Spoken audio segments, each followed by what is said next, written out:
I want anyone who's been through what I've been through or anything similar to know this. It's time to take your power back. It's time to find your voice. It's time to start being happy and living again. This isn't about them. It isn't about anyone else. This is about you. Finding your voice, keeping it, and never letting anyone silence it again. It's about reclaiming your power, loving yourself, and living your life to the fullest.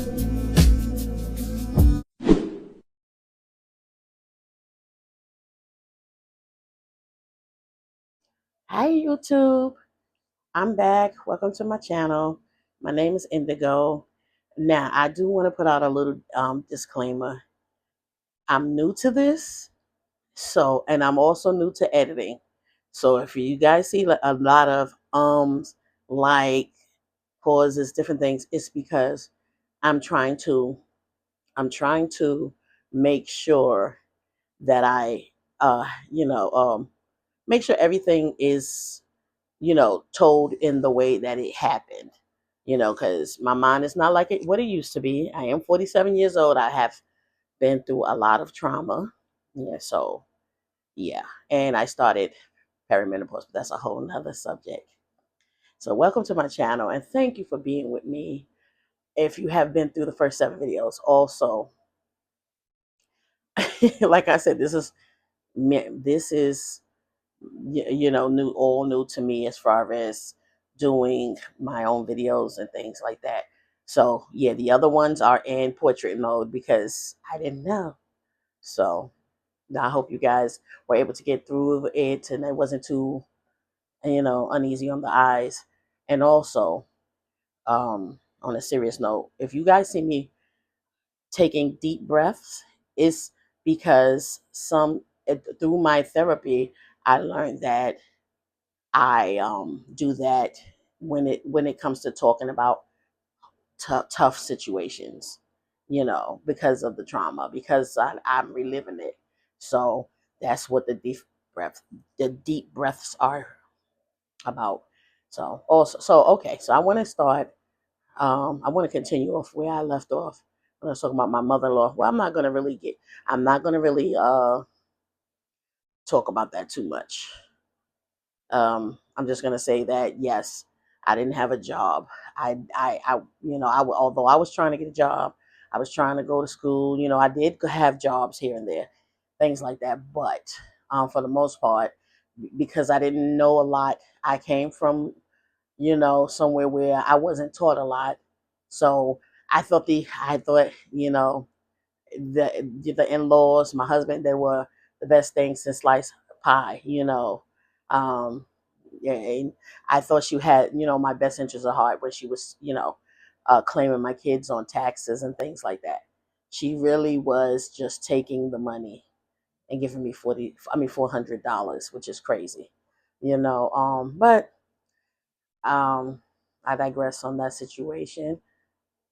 Um, I wanted to talk about what happened. I started, once I left my husband and I wasn't, um, in that relationship anymore, and I got a taste of freedom. What I felt like was freedom, right? My kids, everything, when they would go away on the weekends. So I moved when I moved into my new building and everything like that, got my own place. After a couple of months, I met a young lady, beautiful heart, everything, and she befriended me. And like I said, I also found out that one of my neighbors lived up the block from me. Well, not my neighbor, one of my childhood friend. Well, she was like my sister. I call her my sister, because of the history that my mother and her father has. So she is, um, yeah, my sister pretty much. And I found out she lived up the block and everything, and she really was, protective of me. She still is to this day. She cares really hard. I love her so much. Yeah. So before I get into that, I want to talk about. Well, I'll talk about that later. Um, sorry. So yes, I started. The girls was like, my neighbor, she's like, start, come out with me. Let's, come to the club with me and things like that. So I would get a babysitter, my cousin sometimes, my adult cousin, or which, mind you guys, I raised him. After my grandmother passed away, he had no one else. Although his father was still very much living, his father kind of didn't really want him to live because his father was living with another woman. So he didn't have no real stable place he didn't have anybody. So I took care of my cousin off and on for 15 years. Yes, it was like my son pretty much. I pretty much, helped raise him as well. Um, he lived with me for about 15 years off and on. But anyway, let me get back to I started partying. I started hanging out with my girl, my neighbor, and everything like that. And a lot of um, backgrounds we call our good girlfriends. So girlfriend. She introduced me to hanging out. We went to the club. I really liked it. It was a wonderful club. She actually dated one of the DJs and things like that. And it was a wonderful club. The men were gentlemen. They were gentlemen. They brought drinks and things like that. And I'm not saying just because they brought drinks, but I'm saying they were so polite. There wasn't like everyone was having such a good time. So I really liked that. I'm like, wow, I'm actually getting out. But I noticed, right? She got a lot of attention from men. Very beautiful, woman. And I started wanting attention, but I wasn't getting attention, you know. And I'm like, why are guys not really trying to, talk to me or whatever the case may be and stuff. So I felt very insecure.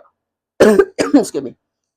I felt very insecure because I'm like, um, yeah, guys are not paying me attention like they paying her attention, things like that. You know, um, I dressed nice, well, for what I thought, because I wasn't a fashionista or anything like that, but I dressed nice and everything like that. And but in a way, I still was insecure. So, like in hindsight, I can look at it now and be like, oh, because I didn't think much of myself for a long time. And also because I was in this abusive relationship. I didn't look at men in their eyes. I wouldn't look at men because some men would try to get my attention. I didn't want them to. I felt like looking in their eyes when they call you, like to try to call you over, would give them the sense that you're available. In my mind, that's what I'm thinking. So I'm not trying to. I'm avoiding them. I'm wearing headphones, so they won't even try to, still they would. I didn't know my worth. I didn't know how beautiful I was, sometimes like at points. So yeah, I would so that was another thing. I would hold my head down a lot. So my yeah, as time went on, we we we we hung out more and more there. And of course, yeah, guys started, though I was getting bought drinks and things like that, like I said in the beginning, still they was just friendly guys and things like that, or so I thought, Um, we hung out. My childhood sister friend, she hung out with us sometimes, and it would be a bunch of us, and we would really have good times, And then after a while, I really started feeling like, okay, I would get my hair done and everything. You know, I started hanging out like, I really liked going to the club and stuff like that because the nightclubs and went to other nightclubs in the city, things like that. That's where the men really was like they wouldn't even let you see them. It's a dark nightclub, but they would come up behind you and just start dancing and things like that. And I thought that was so much fun, everything. So um, I did that for a while, for a while, probably a year. I want to say a year and a half maybe. And yeah, I just thought that's what it was about. But then I grew bored with it. Like, yeah, I mean, I said we still went every now and then, but it was like, okay, what's next after hanging out? You know, well, before I even get into that, let me just say this: I did start dating other men. And because of me being in that relationship, for so long, since I was 16, mind you, I was in that relationship for 11 and a half years. And like I said, after that, once men started really, I started really feeling I'll say feeling myself, men were paying attention to me. And then I, it became a point where I still didn't, I mean, I started not even caring about anybody's feelings. I actually dated two men who lived on the same block, not let alone the same neighborhood, on the same block across the street from each other, because I just didn't care about anybody's feelings, at that time. I'm like, people did me dirty, so why, I was done dirty, so why should I care? I took on this briefly, mind you. I took on this I didn't care attitude, things like that, but it wasn't right, you know. Yeah, I knew it wasn't right. So I stopped that. I did stop doing that and things like that. Stop dating the both of them. Not at the same time. When I was dating a little longer, but I did stop eventually. We end up being really good friends, things like that. And yeah, that's it. But along the way, because this is about um you know taking back your power, and also overcoming uh depression, anxiety, and panic attacks and things like that. And even so much so as even more so, uh at least learning to uh hone it in, conquer it, and also be happy in life again. That's what all of this is about. My story, I wanted to tell my story to lead up to this point where, um you know so I was through it all. I still had anxiety every now and then through all of that. I started drinking, right? I wasn't drinking for a long time. It was like a New Year's Eve, and I started drinking a little bit. And I noticed that I was able to, because I had social anxiety. Now, I know this is crazy. I know this might sound like, what? Because I had social anxiety because I had no voice, and because I was so encompassed and enclosed. I believe not encompassed, enclosed and smothered, and just, my husband was always there, and I was always in the house. I didn't really hang out unless it was with him and his brother and his the brother's girlfriend. So I didn't really hang out like that. So yeah, I still dealing with um anxiety and things like that. But I started drinking on a New Year's Eve. I started drinking and stuff like that, and then I noticed that I was more sociable.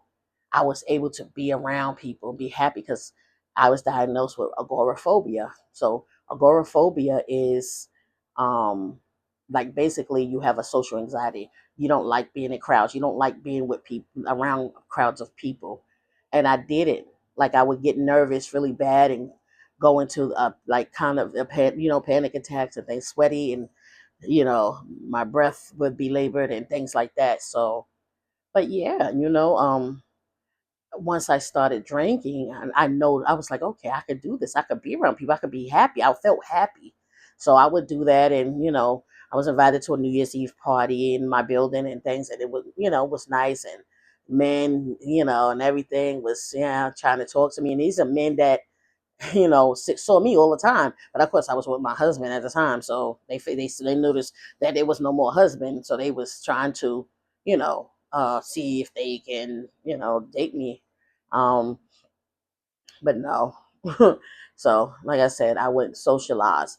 I would have a good time and things like that. So I still was dealing with the depression and anxiety and things like that, but not as much. And so I would, yeah, not as much when I would drink, but that wasn't all the time. It wasn't all the time. It was like a week, not even a weekend, but like occasions, or if I went out to the club. So I guess some weekends, yeah, yeah, and I would be okay. But for the most part, once I moved out of that building, I stayed in that building for a couple of years, and I moved out that building in 2008, no, 2010, I believe, or 2008. It might have been 2008 or 10, not sure. But I moved into the next building over because my daughter got older and we needed a larger apartment, well, another bedroom. So we moved into this place, and where I'm currently in. And yeah, I would have like little get-togethers and things like that. I still would have problems like when being around people, like even to this day. So, like I said, let me get back to um, the whole point of these videos are because I want you guys to know if you are dealing with depression, panic attacks, anxiety, any type of mental illness, you can overcome it. You can live with it. You can deal with it. You can control it, and it just takes. I want to talk about some things that started working for me. Like I said, the Lucinda Bassett tape, like talked about in one of my previous videos. It was one tape. It was a free tape, and I got it. And it basically tells you that you have to rewire your mind to think positive. You have to start thinking more positively every day. So I would get up and say, today is going to be a great day. Today is going to be a great day. And I would try to live it and feel it and do things positive throughout the day. Watch positive stuff, put more positivity in my life than thinking negatively. Although, because my mind will always, that's what was one of my issues. My mind will always go to thinking negatively. What if this happened to you? This is gonna happen to you, or this, you're not happy. Like so, it's like I was fighting. I had to fight that. It's like I had to keep fighting that every day. So one of my coping mechanisms was to get up and every day and say, this today is going to be a great day, and if I can do it, you can do that too. One of the, so one of the other mechanisms was writing. Writing. I would write down how I was feeling that day, and every day is not going to be a cakewalk. Absolutely not. We're not even gonna put rainbows and bowls and color filled, cherry blossoms on this. If you struggle with this, you understand. If you struggle with stress, being overwhelmed, you know, it's not a cakewalk at all, but you write down how you're feeling. If you woke up and you feel like, I'm not feeling so, let's say you write, I'm not feeling so well today. I'm not feeling so well today. This is happening and that is happening. But at the end of that, once you get out how you're feeling, and if you're not, especially if you're not feeling well, at the end of that, you say, but I am going to make the best of this day. I will turn this day around to be a positive day. And you make it your business to be a positive day. Other things that help me when I would have panic attacks is breathing. Breathing is very important. So I was taught to breathe in your nose and out your mouth. In your nose, out your mouth. I was taught that, you know, and it works for the most part. Now, if you get into a point where it's not working at that point in time because you're too deep into it, because that's happened to me too. You get up and you go to the bathroom and you take cold water and you put it on the back of your neck, right? Put it on the back of your neck. Take cold water, put it on the front of your head, your forehead. Drink some cold water if you can, and then try the breathing exercises again. Walk through your house, look out the window, start thinking of beautiful things, sunshine, beach weather, going to the beach, anything that, whatever is make you happy, that's what you think about. Try to get your mind away from it. Calm down. Tell your mind, because what happens to the mind, I know a lot of people, I don't know if everyone knows this, but it's a chemical imbalance. Um, so it's like a fight or flight thing because you've been through so much trauma. It's like a fight or flight thing, and you have to convince it that it's everything is okay. There is nothing happening. It's okay. So the water works. Even if if you have an AC, get into an AC. It'd be wintertime outside. This is what works for me. And then changing my mind narrative. Um, I haven't had a panic attack in a long time, right? And I want to say probably 2 years. And once I got back in therapy, because like I said, I've been in therapy off and on for years since I want to say since like 2003, 2004. No, yeah, yes, okay, 2003, 2004, right? Um, and I had one.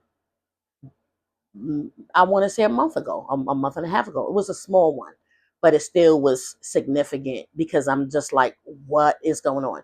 But I realized that getting back to into therapy, right? And even before therapy, there's days where I have guilt, and I'm going to get into that. So there's days I have guilt, and there's days I have guilt, and so I was crying, constantly crying, and then I was also I started facing my demons, my monsters. That I started uh, uh, uh, confronting people who've done me wrong. I started confronting foreclosure for me. So the next day when I was in talking in therapy and we touched on some of the things, I cried so much that my body, I felt my body was drained and overwhelmed. And I felt like I used to feel. And I'm like, okay, what is this? And the next day I had a small panic attack. But I did what I told you guys to do. Like I got in the AC, but I went to the bathroom, put water on my neck, water on my forehead, my whole face actually, and I got some water, cold, ice cold water, and I sat in the AC and I did breathing exercise and I told myself this is okay, it's okay, it's okay. Now I'm not gonna say it wasn't scary because it is scary, but I thank God that I was able to calm down. And you can do this too. It's going to take a lot of practice. It still takes me practice as far as that. And depression, sometimes, like I said, I've been dealing with depression for so many years. Sometimes it takes a lot. I mean, it takes a toll. It just comes out of any it comes out of nowhere. And those of you who dealt with this know exactly what I'm talking about. It can I don't go many places because um it's not like it used to be. Things aren't the way it used to be. Friends aren't who they used to be. uh Things change over time. So I don't hang with a lot of the people that I used to. I'm still in touch with my sister friend and things like that.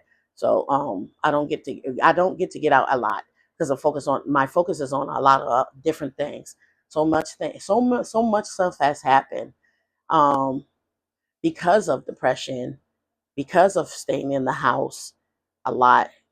I gained a lot of weight, and the first thing that happened to me was, oh, I am going to stop here. I will continue in my next video. This video is my 8th video vlog. So thank you guys for hanging out with me. And if you've been here this far, I thank you. I will continue in the next video because I didn't want to make these videos too long. Uh, Till next time, peace and blessings.